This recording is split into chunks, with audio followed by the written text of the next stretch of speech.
3 days before Christmas, my younger sister removed my name from the family wedding group chat. No explanation, no warning, just silence where my name used to be. I noticed it while standing in line at a gas station outside Boise, Idaho, my phone lighting up with notifications that no longer included me.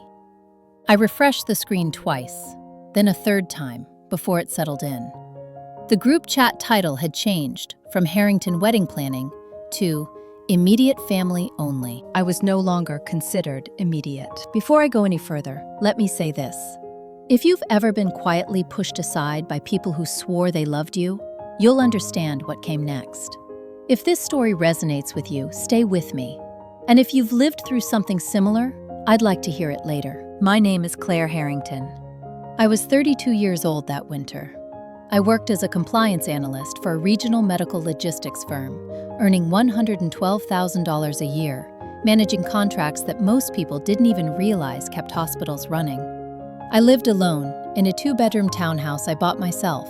No cosigner, no family help. None of that mattered to my family anymore. The wedding was my sister Emily Harrington's. She was 27, engaged to Matthew Cole, a real estate developer from Scottsdale, whose family owned half of a gated community I'd never be invited to. From the moment the engagement ring appeared, a 3-carat oval diamond that caught the light just right at Thanksgiving dinner, the tone of our family shifted. Emily became fragile, sacred, untouchable. I became inconvenient. The first sign was small. My mother, Patricia Harrington, asked if I would mind handling my own hotel for the wedding weekend instead of staying at the family rental. Just for space, she'd said, not meeting my eyes while folding napkins at the dining table. Then my father, Richard Harrington, suggested I skip the rehearsal dinner. It's mostly for Matt's family and the wedding party, he told me over the phone, his voice careful, measured. You'll understand. I did understand. I just didn't agree. Emily and I had grown up close, or close enough. After our grandmother, Eleanor Harrington, died 6 years earlier, leaving behind a complicated estate and a family trust no one liked to talk about, something between us had shifted. Eleanor had raised us half the time in her old Victorian house in Helena, Montana. She taught me how to read legal documents before I was 15. She used to say, "Claire sees what people don't say." Emily used to roll her eyes when Eleanor said that. Now, she avoided me altogether. The mini-shock didn't come from being removed from the group chat. It came from what followed. An hour later, my phone buzzed. A private message from Emily. "I think it's best if you don't come to the wedding. I need peace. Please don't make this harder." I sat in my car for a full minute before starting the engine. There was a time I would have called her, asked what I'd done, apologized for something vague just to smooth things over. That version of me existed for years, quietly absorbing discomfort so other people could feel whole. That version was already dead. I just hadn't buried her yet. I drove home, past frozen lawns and houses wrapped in white lights, and replayed the last 6 months in my head. The way conversations stopped when I entered rooms. The way my opinions were labeled intense. The way my mother had begun calling Emily every day, but forgot my birthday in October. The wedding wasn't the cause. It was the excuse. 2 weeks earlier, I'd met with an estate attorney named Jonathan Price in downtown Boise. His office smelled like old books and lemon polish, and he spoke slowly, like someone used to delivering news people didn't want. "Your grandmother amended her will 18 months before she passed," he told me, sliding a document across the desk. "She named you as the successor trustee for the Harrington Family Trust." I hadn't told my parents.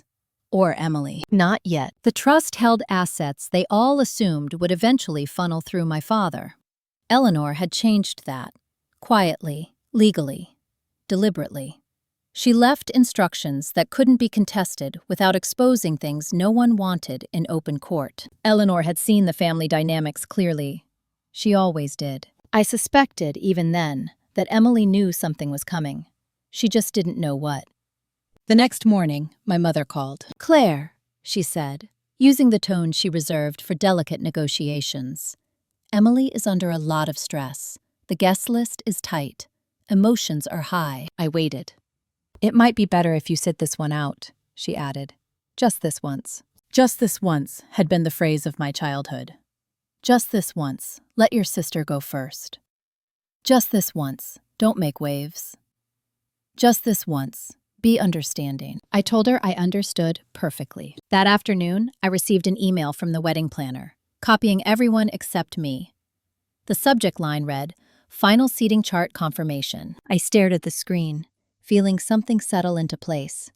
Not anger, not sadness. Clarity.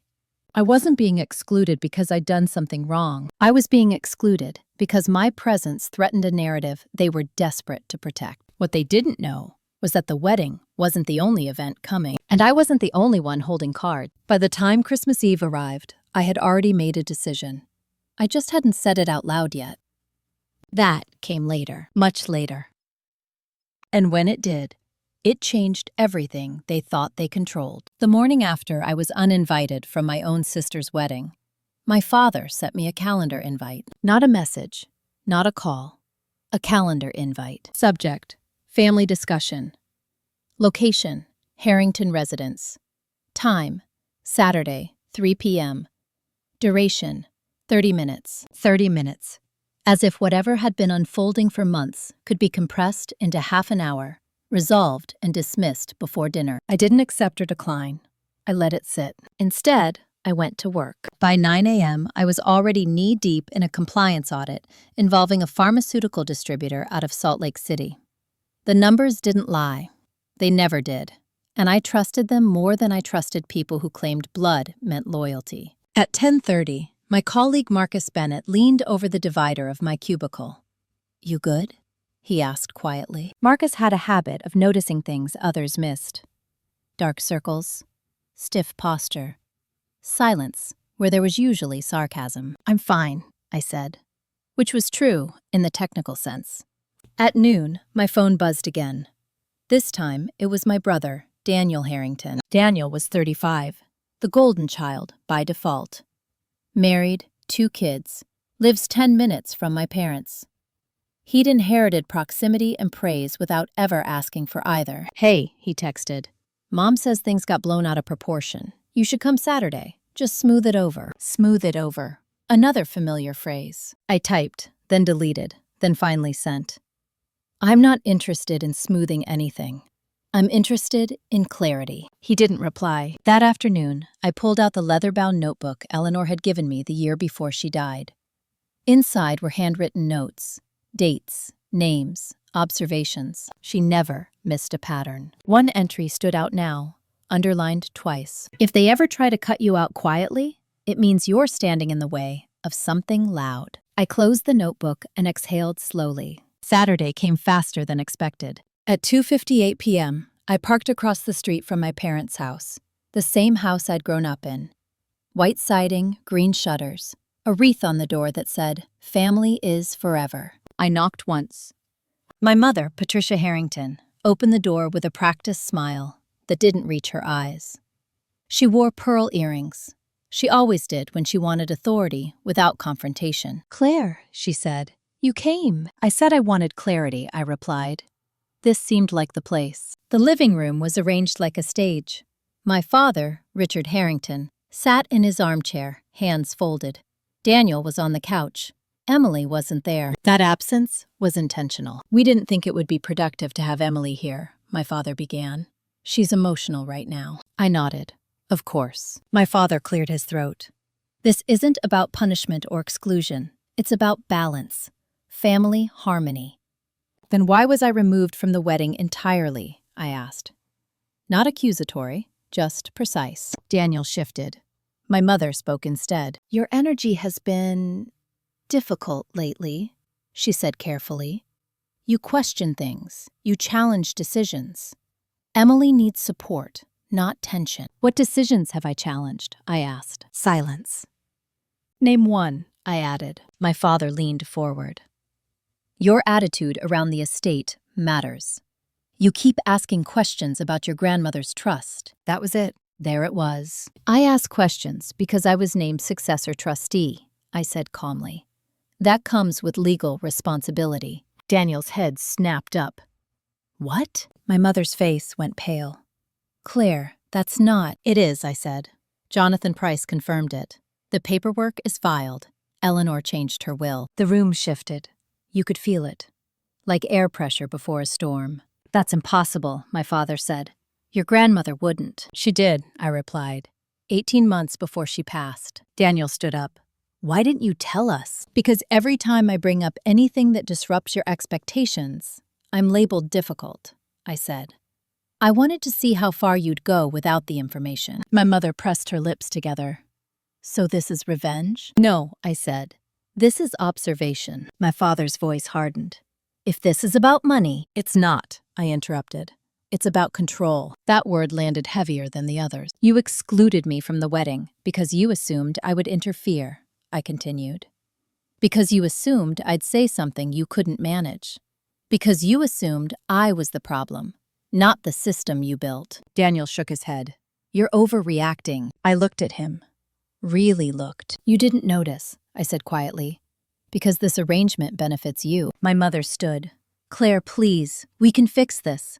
You can come to the wedding if you promise to just keep things light." There it was. Conditional belonging. "I'm not attending," I said. Not because I was uninvited.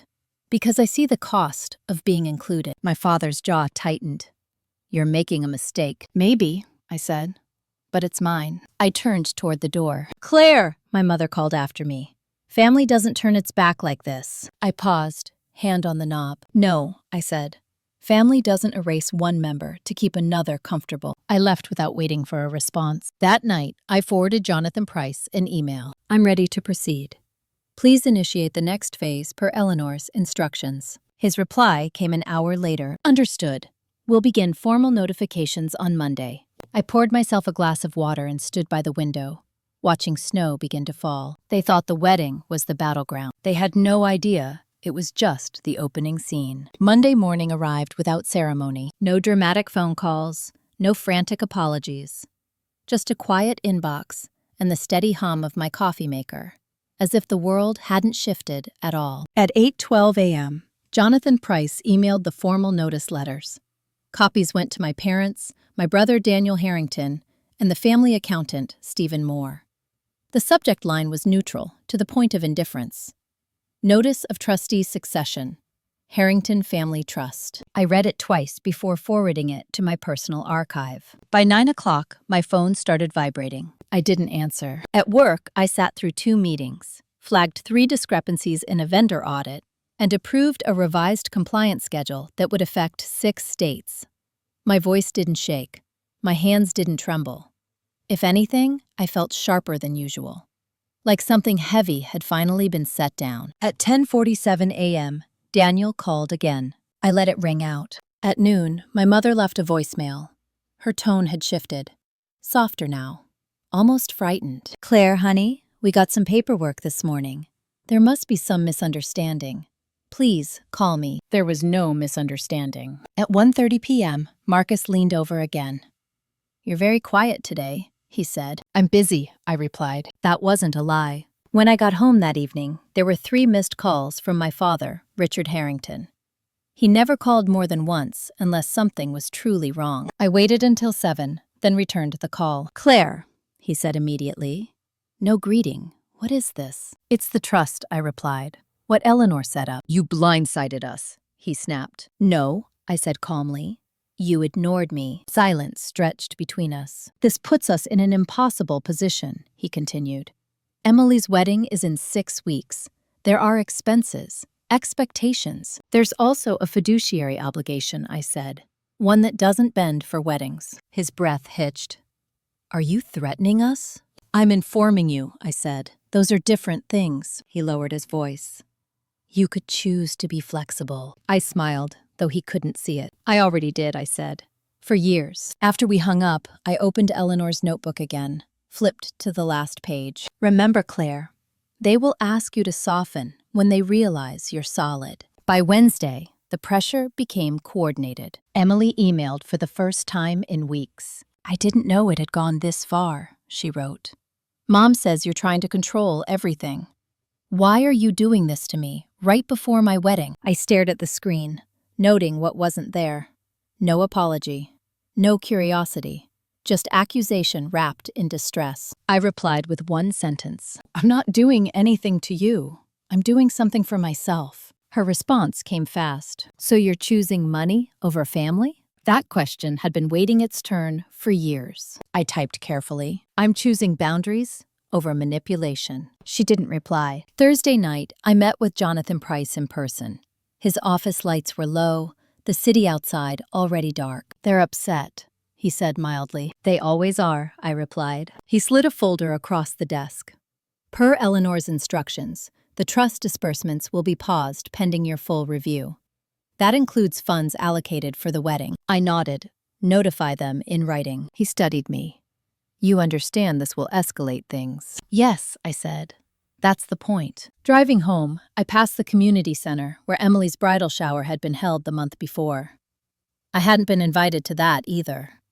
At the time, I'd told myself it didn't matter. It mattered, just not the way they thought. On Saturday, Daniel showed up at my townhouse unannounced. I saw his car through the window and didn't move for a full minute. Then I opened the door. You look calm, he said, like it was an accusation. I am, I replied. He stepped inside without being invited. You're tearing the family apart. No, I said. I stopped holding it together alone. He ran a hand through his hair. Emily's crying every day. Mom can't sleep. Dad's furious. And how am I? I asked. He hesitated. That's what I thought. He lowered his voice. If you just release the funds for the wedding, things can go back to normal. I met his eyes. Normal for who? For everyone, he said. For you, I corrected. For Emily. For Mom and Dad. Not for me. You're being selfish, he said. I nodded slowly. That's what it looks like when you stop being useful. He stared at me, then laughed once, sharp and disbelieving. You really think you're going to win this? I'm not playing, I said. When he left, he slammed the door harder than necessary. That night, I received a message from an unfamiliar number. This is Matthew Cole, Emily's fiancé. We need to talk. I read it twice. Then a second message followed. I don't think you realize how much damage you're causing. I set the phone down and didn't respond. But something shifted then. Not fear, not doubt, anticipation. Because if Matthew was reaching out directly, it meant the story they'd been telling him was starting to crack. And cracks, once they appear, have a way of spreading. I slept well that night. The next morning, a certified letter arrived. Inside was a formal request to contest the trust, signed by my father. That was the moment I knew. They weren't trying to reconcile anymore. They were trying to take something from me. And this time, I was ready to let them try. The certified letter sat on my kitchen counter for 2 full days before I opened it again. Not because I was afraid of what it said. I already knew. You don't contest a trust unless you believe something was stolen from you. And my father, Richard Harrington, had never believed anything truly belonged to me unless he'd allowed it first. I read the letter once more on Wednesday morning, coffee untouched, the house quiet. Grounds for contest: undue influence, lack of mental capacity, procedural irregularities. They were questioning Eleanor. That was the line. I called Jonathan Price at 9:03 a.m. They filed, I said. Yes, he replied. No surprise in his voice. I expected. What happens next? We respond, calmly, methodically, and we let the evidence speak. Evidence. Eleanor had loved that word. By noon, my parents had escalated. My mother, Patricia Harrington, showed up at my office. Not the lobby, the actual compliance floor. I saw her before she saw me, standing stiffly near the reception desk, purse clutched to her chest, eyes scanning like she'd wandered into foreign territory.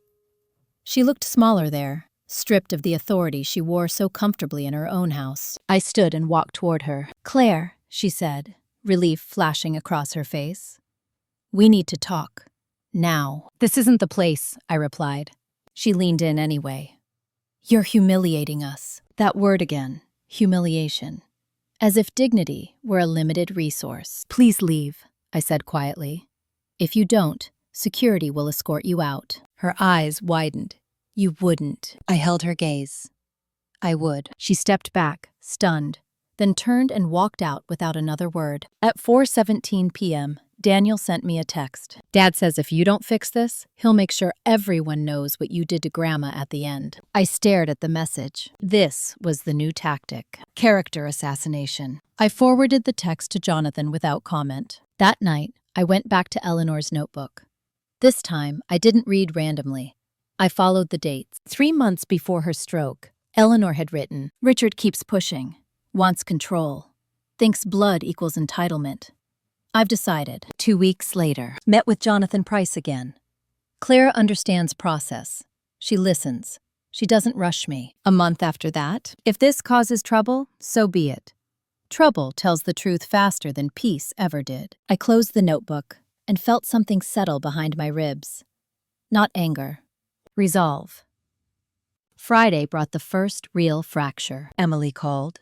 Not text, not email, an actual call.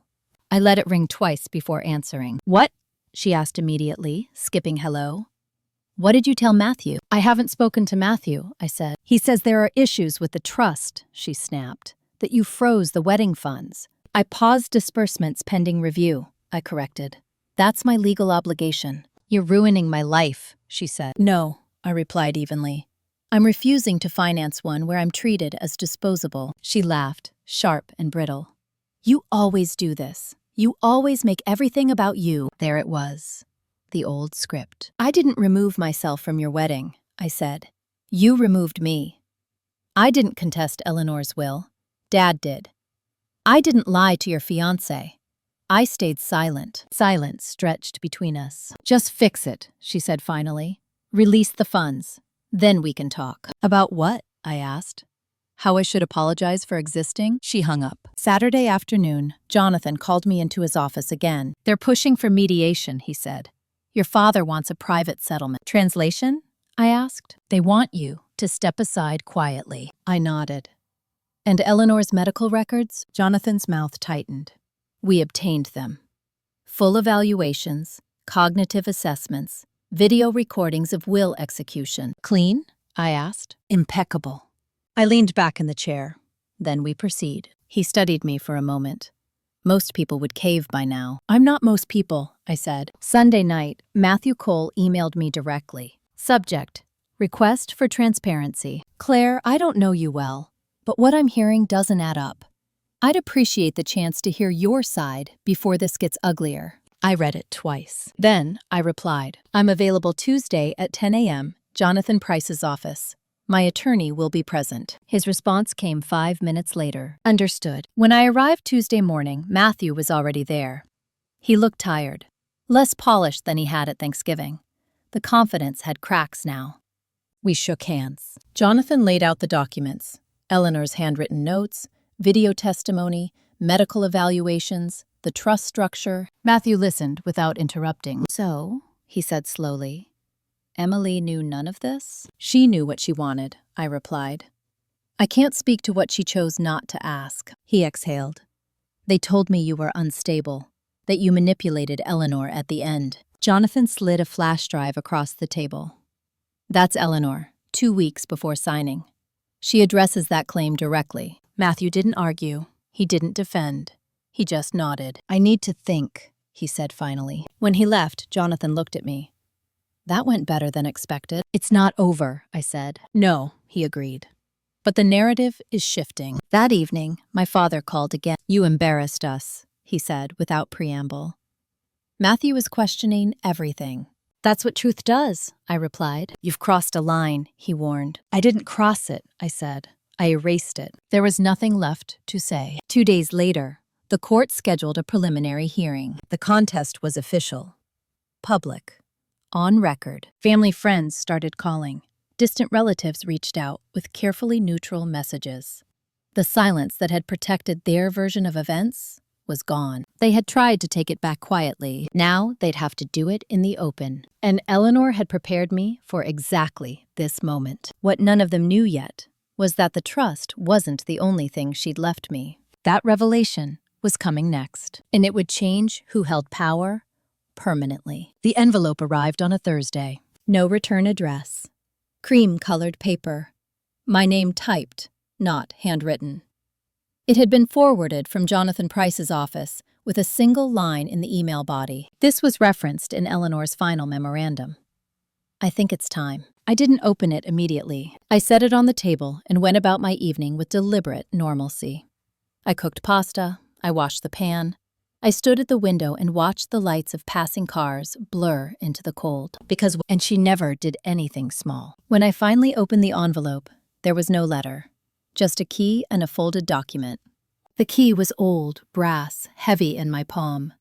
The document was a property access authorization, notarized, dated 3 months before Eleanor's death. Property, Harrington Holdings. Warehouse. Location, East Helena, Montana. Access granted. To Claire Harrington. Effective immediately upon death. Harrington Holdings. My father's favorite phrase was, "There's nothing left in Helena." He'd said it for years.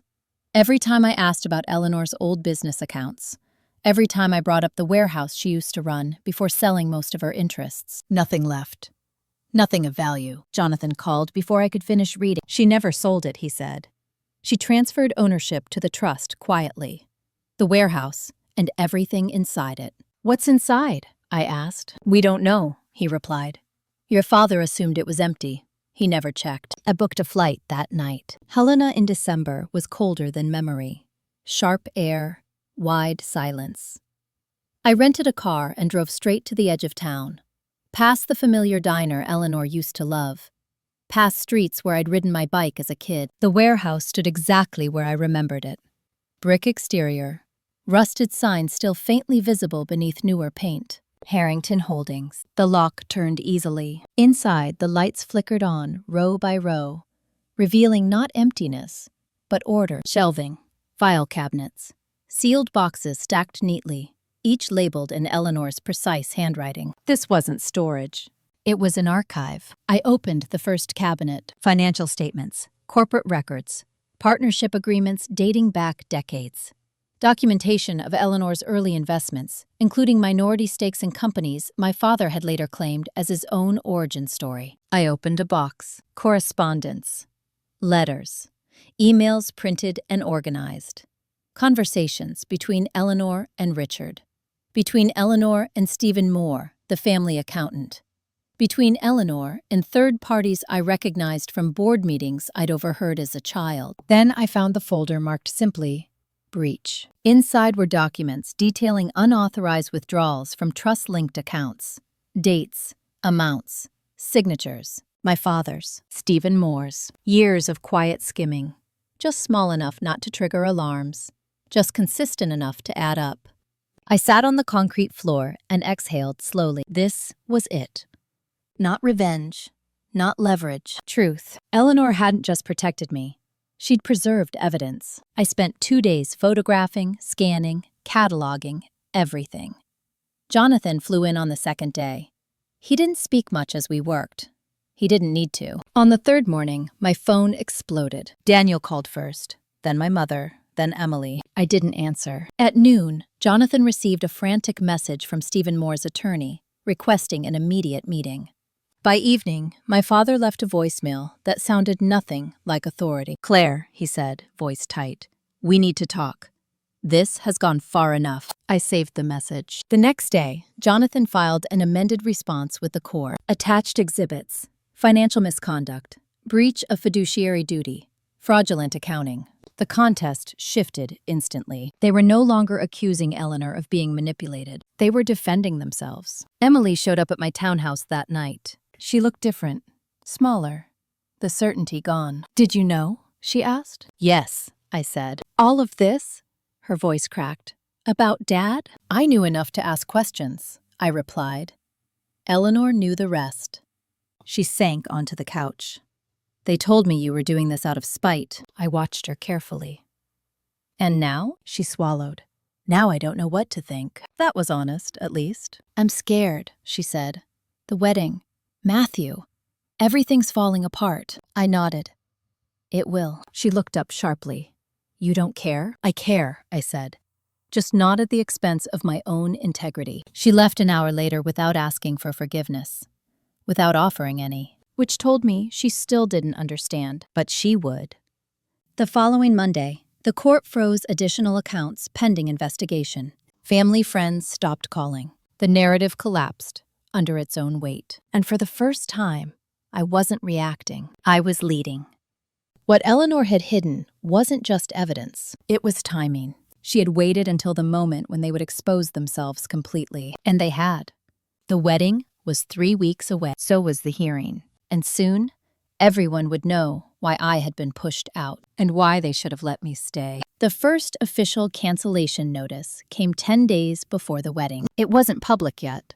Just a quiet email from the venue in Sedona, forwarded, accidentally on purpose, by Emily. Subject: Contract Status Update. I read it once, then archived it. The venue required confirmation of final payment within 72 hours. Payment that no longer existed. Funds that had been frozen under court order. When I didn't respond, Emily called. Her voice sounded thinner now, stretched. They won't hold the date, she said. Matthew's parents are furious. I'm not involved in the planning, I replied. But this is because of you, she insisted. No, I said evenly. This is because of what Dad did with money that wasn't his. Silence. He says you're exaggerating, she said quietly. He would, I replied. That afternoon, Jonathan Price called with an update. Stephen Moore is cooperating, he said. He's providing records. I closed my eyes. How bad? Jonathan exhaled. Worse than we thought.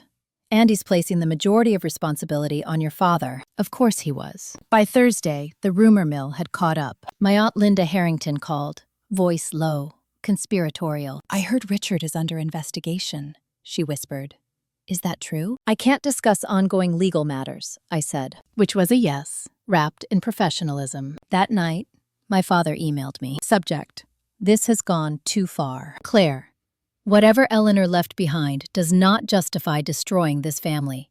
You need to stop. Withdraw the filing. Release the funds. Let us handle this privately. Privately. The place where things disappeared. I replied with one sentence. I'm not the one who broke the law. He didn't respond. 2 days later, the wedding was officially postponed. Not canceled. Postponed. A word chosen to preserve dignity. Emily posted a vague message on social media about unexpected circumstances and focusing on what matters. The comments were supportive, sympathetic. No one asked me anything. I watched it all with a distance that surprised even me. On Sunday afternoon, Daniel showed up again. He looked tired, older. This isn't what I wanted, he said, standing in my doorway. What did you want? I asked. For things to go back, he said. Before I knew, I asked.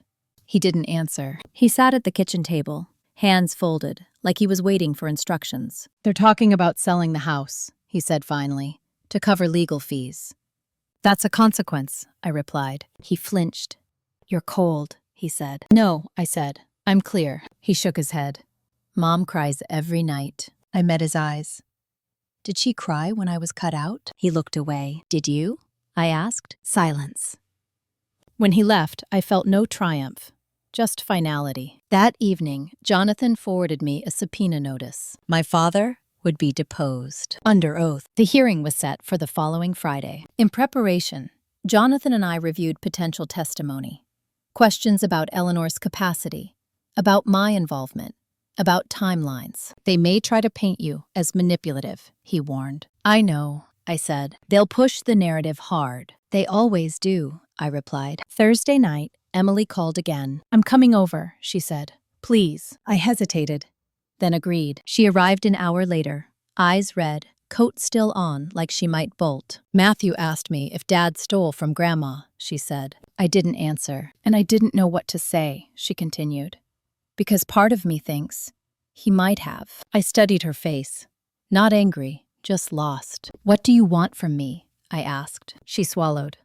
I want to understand. That would require you to stop protecting him, I said.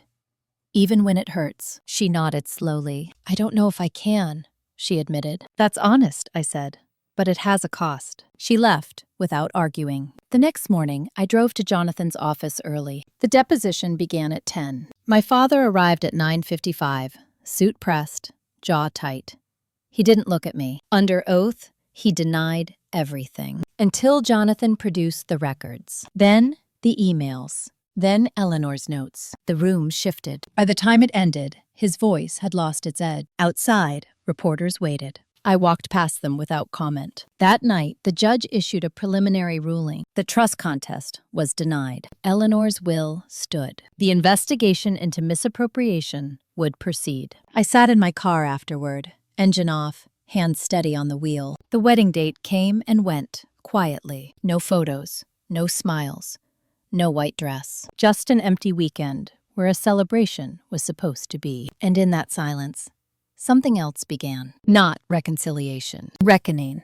Because now that the truth was out, everyone had to decide who they were willing to stand behind. And not all of them would choose correctly. The week after the judge denied the trust contest felt different. Quieter, but not peaceful. It was the kind of silence that doesn't settle.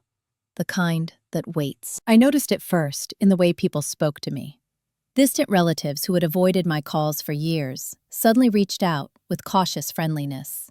Old family friends left voicemails that started with, "I don't want to take sides, but..." They all wanted something. Information, reassurance, distance from the fallout. None of them asked how I was. At work, I kept my routine unchanged. I arrived at 8:15 a.m., left at 5:30, reviewed contracts, flagged irregularities. Numbers were comforting.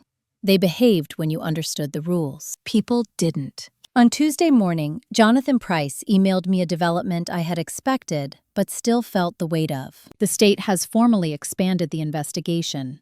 Richard Harrington is now a named subject, not just a witness. I closed the email and sat back. My father was no longer protected by ambiguity. That afternoon, my mother called. I almost didn't answer.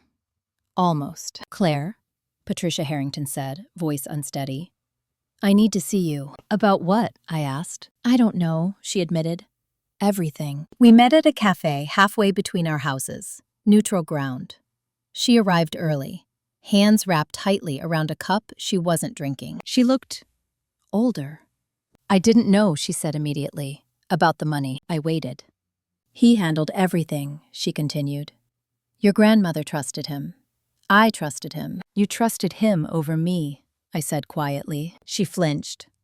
"I thought you were being difficult." "I was being accurate," I replied. Her eyes filled, but I didn't move to comfort her. Not because I didn't feel anything, because comfort had always been the price of my silence. "What happens now?" she asked. "That depends on choices," I said, "not apologies." She nodded slowly, like someone hearing a language they'd never learned. Before we parted, she reached for my hand. I let her hold it for a moment. Then I pulled away. That night, Daniel sent a message. "Dad moved into a short-term rental. The house is listed." I read it without responding. Emily didn't contact me for days. When she finally did, it wasn't to argue. It was to ask a question she should have asked years ago. "Did Grandma ever talk about me?" she said quietly over the phone. "Yes," I replied. "What did she say?" "That you wanted approval more than freedom," I said. "And that it would cost you if you didn't notice." Emily was silent. "I didn't want this," she said finally. "I know," I replied, "but wanting doesn't stop consequences." The next shift came unexpectedly. Matthew Cole requested another meeting, this time without Emily. We met again at Jonathan's office. Matthew looked different now, less defensive, more careful. "I called off the wedding," he said. I nodded. "Emily's angry," he continued. "But I couldn't marry into something built on denial." That surprised me. Not because it was noble, because it was rare. "I'm not asking you to fix anything," he added. "I just wanted you to know I believe you." I held his gaze. "Belief doesn't undo harm." "No," he said, "but it stops more of it." After he left, Jonathan looked at me thoughtfully. "You realize the family narrative is shifting," he said. "Yes," I replied. "And they're looking for a new anchor." That anchor, I knew, would be me. The pressure to reconcile began subtly. Aunt Linda suggested a family dinner.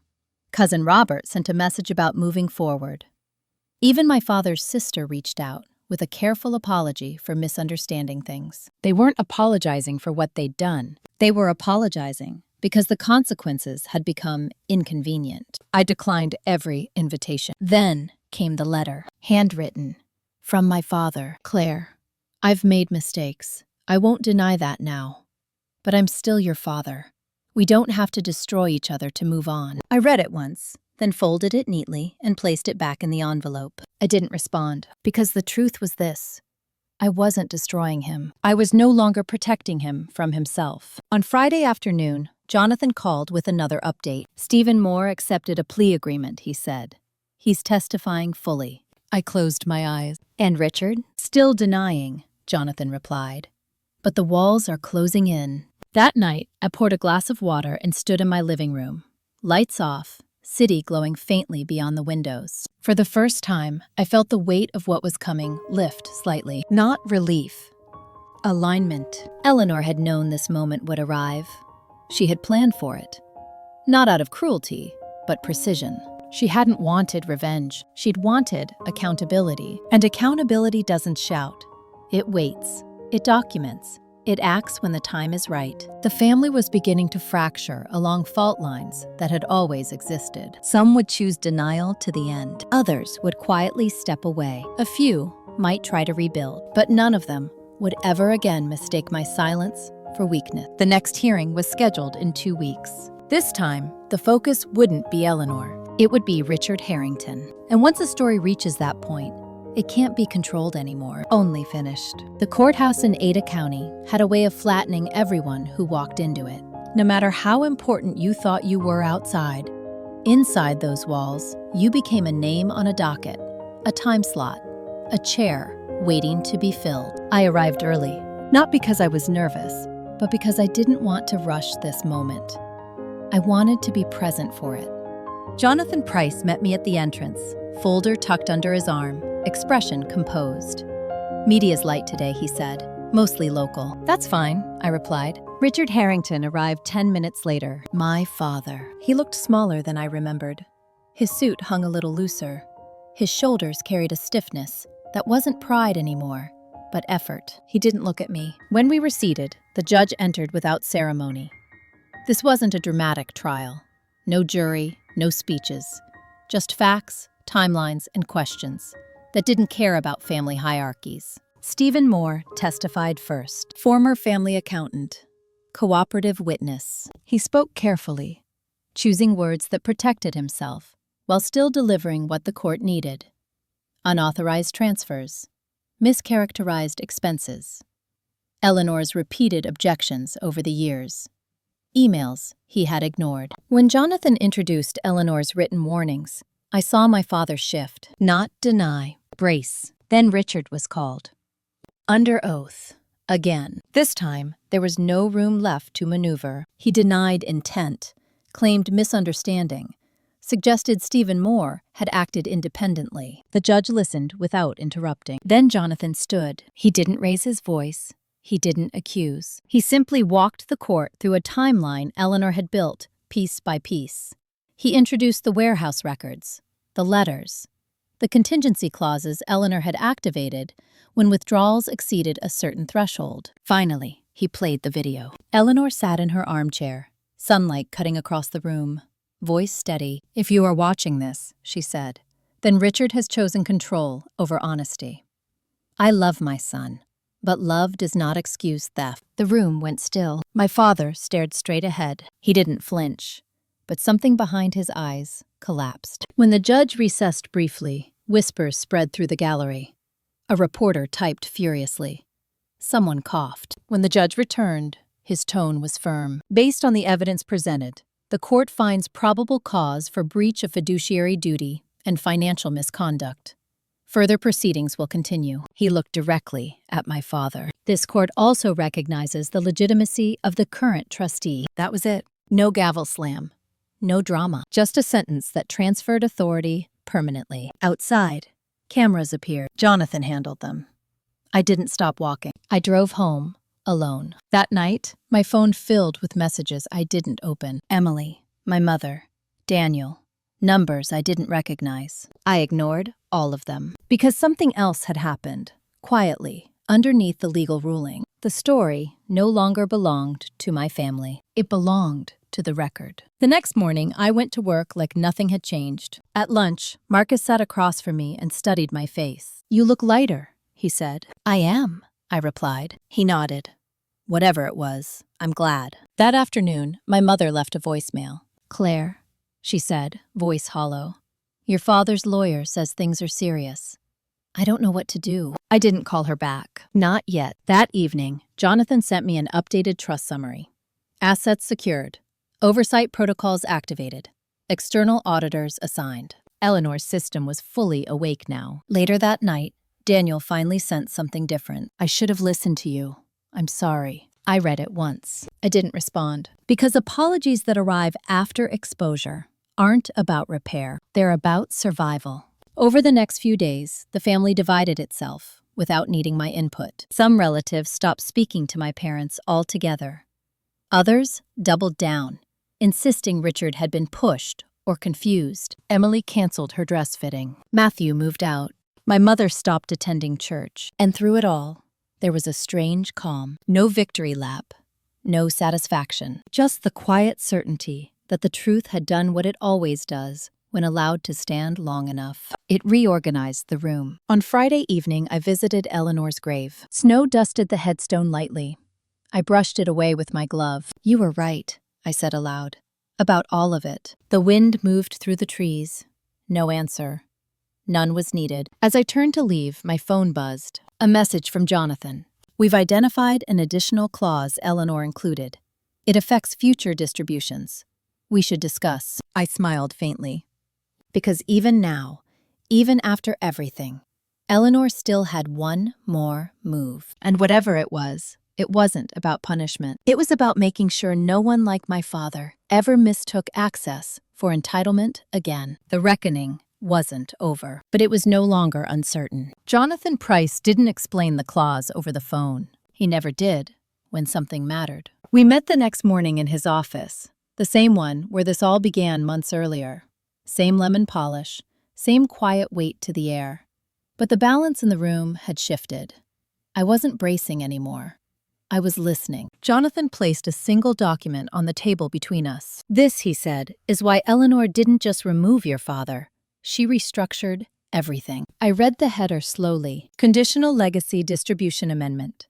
Effective upon judicial confirmation of trustee authority." The language was precise, cold, in the way good law always is. Eleanor had inserted a clause that converted the trust from a passive inheritance structure into a performance-based legacy fund. Future distributions to family members were no longer automatic. They were conditional. Education completion. Employment verification. No criminal or civil judgments involving fraud or financial misconduct. Annual independent review. And one final line, underlined in Eleanor's handwriting. No beneficiary may receive funds while attempting to undermine the trustee. I looked up. "They can't touch it," I said. Jonathan nodded. "Not without meeting the conditions. And not without your approval." I leaned back, absorbing the implications. This wasn't revenge. This was governance. "She didn't want to burn the house down," Jonathan continued. "She wanted to make sure it could never be misused again." For the first time since this began, I laughed softly. Not out of humor, out of recognition. "She knew," I said. "She planned," he corrected. The news didn't stay private for long. Within 48 hours, Daniel called. Not defensive, not angry. Careful. "So, what does this mean?" he asked. "It means Eleanor didn't trust blanket entitlement," I replied. "Neither do I." "And Mom?" he asked. "Emily?" "They're beneficiaries," I said, "not owners." Silence.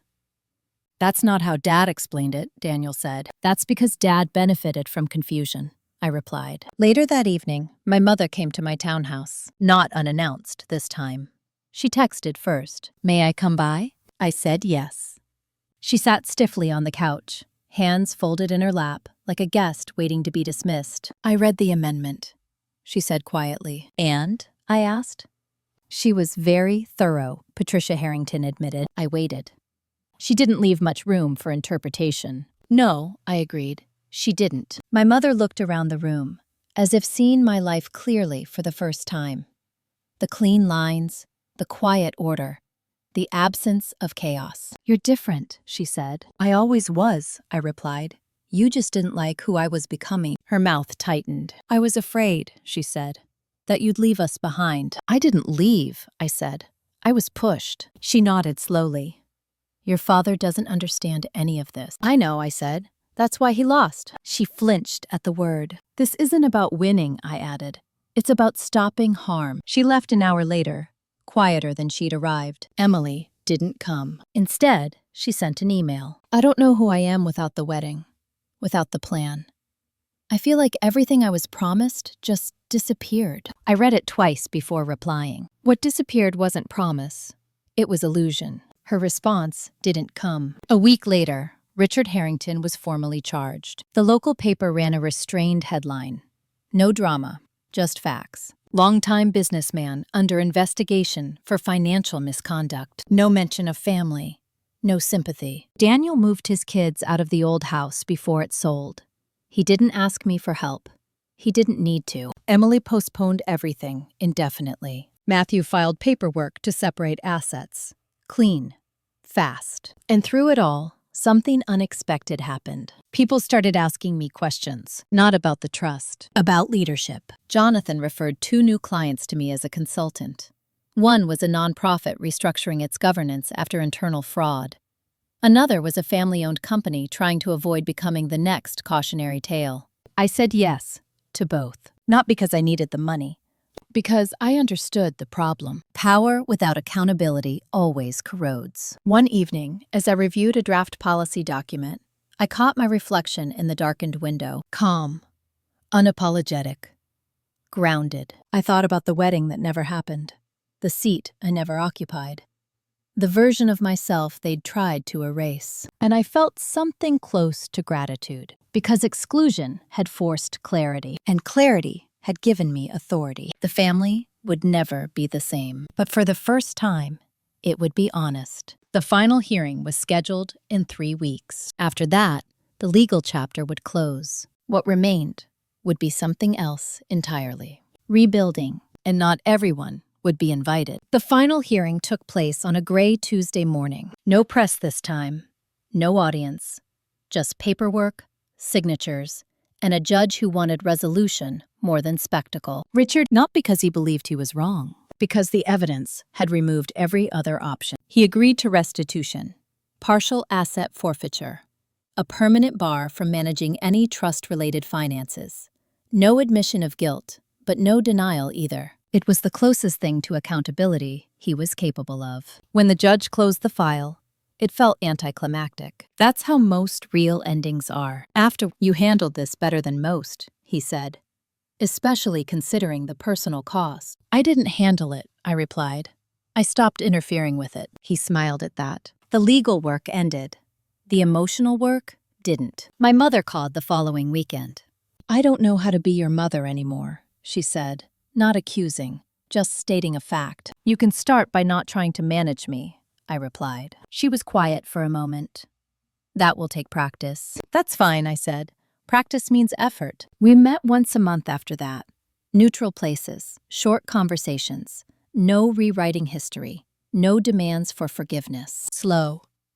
Real. Daniel adjusted faster. He always had. He apologized again, more clearly this time. He stopped trying to explain our father's behavior. That mattered. Emily took the longest. She moved out of state, changed her number. Then, months later, sent a single message. I'm in therapy.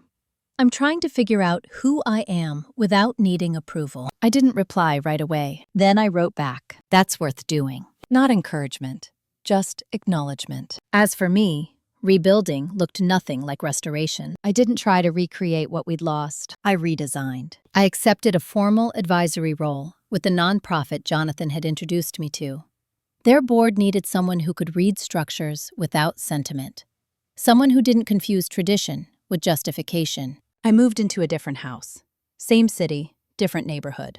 Clean start. I stopped attending gatherings where my presence was tolerated but not valued, and I hosted my own dinners instead. Small, intentional, no hierarchy. On the anniversary of Eleanor's death, I returned to Helena. I stood in the warehouse one last time before arranging for its sale. The archive had been digitized, the evidence preserved, its purpose fulfilled. Before locking up, I sat on one of the empty crates and let the silence settle. Eleanor hadn't given me power. She'd given me permission. Permission to stop negotiating my worth. Permission to let systems fail if they were built on quiet exploitation. Permission to choose clarity over comfort. The trust distributions resumed under the new conditions. Some family members qualified. Others didn't. No one complained out loud. That was progress. One evening, months later, Marcus joined me for dinner. "You ever miss how things were?" he asked casually. I considered the question. "No," I said. "I miss who I thought they were." He nodded. "That makes sense." As the year closed, I received one final letter from my father. Short, careful, written in the same handwriting I'd known all my life. "I hope one day you'll understand. I did what I thought was best." I folded it and placed it in Eleanor's notebook. Understanding isn't agreement, and peace isn't reconciliation. Sometimes peace is distance, clearly defined. The story that began with a wedding invitation I never received didn't end with revenge. It ended with structure, with boundaries that didn't move just because someone else was uncomfortable, with a life that didn't require permission to exist. The last chapter wasn't about them. It was about me choosing myself. And that choice, once made, never needed defending again. The only thing left now was to live it. People assume closure looks like forgiveness, like a tearful conversation, a hug, a clean line drawn under the past. That's not how it happened. By the time the dust settled, there were things I chose not to repair. Not because I couldn't, but because fixing them would have required pretending they hadn't functioned exactly as designed. Some relationships don't break, they reveal. The first test came in early spring. My mother invited me to Easter dinner. Not a demand, not guilt, an invitation. I asked who would be there. She hesitated. "Your father might stop by." "I won't," I said. She didn't argue. Progress has a shape. Sometimes it's just the absence of pressure. Daniel invited me to his son's birthday the following month. A small gathering. No speeches, no family politics. I went. We talked about work, about school districts, about nothing that needed fixing. That mattered too. Emily didn't come back. I heard about her through other people. A new job, a smaller apartment, no engagement ring. She was building something unfamiliar. That was her work to do. I didn't chase her. Some distance isn't abandonment. It's respect for timing. In June, I finalized the sale of the Helena warehouse.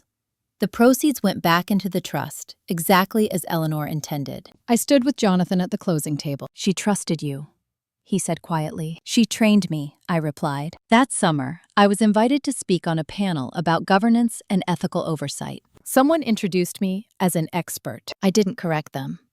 Expertise isn't a title. It's lived consequence. After the panel, a woman in the audience approached me. "My family did something similar," she said. "They made me the problem when I asked questions." I nodded. They usually do. "How did you survive it?" I thought for a moment. "By not trying to be understood, by people invested in misunderstanding me," I said. She smiled like someone who'd just been given permission. That was when I realized the story no longer belonged to my family. It belonged to anyone who needed it. Late one night, months later, I reread Eleanor's notebook from the beginning. Not for evidence, for context. The final entry was short. "If you're reading this and wondering whether it was worth it, remember, peace that requires silence isn't peace, it's compliance." I closed the notebook. Some things stayed broken. My relationship with my father. The illusion of a unified family. The expectation that blood guarantees safety. I didn't fix those. I built around them. And in doing so, I learned something no inheritance could ever teach. You don't owe access to people who confuse proximity with entitlement. You don't owe forgiveness to people who haven't acknowledged harm. And you don't owe loyalty to systems that only function when you're quiet. The world didn't end when I stopped trying to hold everything together. It recalibrated, one quiet decision at a time. The final chapter wasn't dramatic. It was stable. And that, after everything, felt like the truest form of justice. The last thing to change was my sense of urgency. For most of my life, I'd moved as if time were something I had to outrun. Fix this now. Explain faster. Smooth things over before they hardened. I thought speed was responsibility. It wasn't. It was fear. A year after the wedding that never happened, I woke up on a quiet Saturday, with no plans and no messages waiting for me. No family crisis, no legal deadline, no emotional cleanup. Just silence that belonged to me. I made coffee and stood by the window, watching the city come alive slowly. People walking dogs, a couple arguing softly on the sidewalk, then laughing. Ordinary life, unfolding without needing my approval. That was the moment I understood what freedom actually felt like. Not relief, ownership. The trust was stable. The oversight systems Eleanor designed were functioning exactly as intended. Annual reviews passed cleanly. Beneficiaries adjusted to the new reality. Some resented it quietly. Others rose to meet it. None of that required my emotional labor. I'd learned the difference. Daniel and I spoke regularly now. Not about the past, about the present, about his kids, about work. He no longer asked me to intervene or mediate. He'd stopped seeing me as a buffer. That was growth. My mother and I maintained a careful relationship. Polite, honest, limited. She no longer defended my father to me. She no longer asked me to fix him. She was learning where her responsibility ended. Emily sent one final message that fall. I don't expect forgiveness. I just wanted you to know I see things differently now. I read it. I believed her. I didn't reply. Not because I was angry. Because some acknowledgments don't require a response to be real. As for my father, our contact remained non-existent. I heard updates through legal channels only. His world had narrowed. Consequences tend to do that. I didn't celebrate it. I didn't grieve it either. What surprised me most was how little space he occupied in my thoughts now. When you stop organizing your life around someone else's gravity, their pull weakens naturally. Work expanded in unexpected ways. Referrals turned into contracts. Contracts turned into partnerships. I found myself advising companies, boards, even families who wanted to prevent the kind of quiet decay I'd grown up around. I didn't tell my story unless it was necessary. But when I did, people listened differently, not with pity, with recognition. One evening, after a long week, I hosted a small dinner at my house. 6 people, good food, no obligations. At some point, someone asked, casually, "Do you ever regret how things played out?" The question hung in the air. Not intrusive, just curious. I considered it carefully. No, I said. I regret how long I waited to stop explaining myself. That answer stayed with me. Later that night, after everyone left, I walked through the quiet rooms and turned off the lights one by one. I paused in front of the bookshelf where Eleanor's notebook still sat. I hadn't opened it in months. I didn't need to. Her work was done. Mine was ongoing. The story people told about me had changed over time. First, I was difficult. Then, I was cold. Then, I was calculating. Then, eventually, I was competent. I never corrected any of it, because the truth didn't require consensus. It required alignment. I learned that revenge doesn't have to be loud or cruel to be complete. Sometimes, it's simply refusing to collapse when others expect you to. Sometimes it's letting consequences unfold without interference. Sometimes it's building a life so solid that the people who tried to erase you become irrelevant to its structure. That was the real reversal. They thought excluding me would weaken me. It clarified me. They thought control would keep the family intact. It exposed the cracks. They thought silence meant submission. It meant preparation. If you're listening to this and recognizing parts of your own life in it, understand this. You are not obligated to stay small so others can remain comfortable. You are not required to carry systems that depend on your self-erasure. And you don't need permission to step into a version of yourself that doesn't ask to be tolerated. You only need the courage to stop negotiating your worth. That's where everything changes. If this story resonated with you, if you've ever been pushed aside, excluded, or quietly blamed for standing in your truth, I'd like to hear from you. Share your thoughts in the comments. And if you want more stories like this, stories about family, betrayal, boundaries, and the kind of justice that arrives without shouting, don't forget to like and subscribe. Sometimes the most powerful revenge is simply choosing yourself and never apologizing for it again.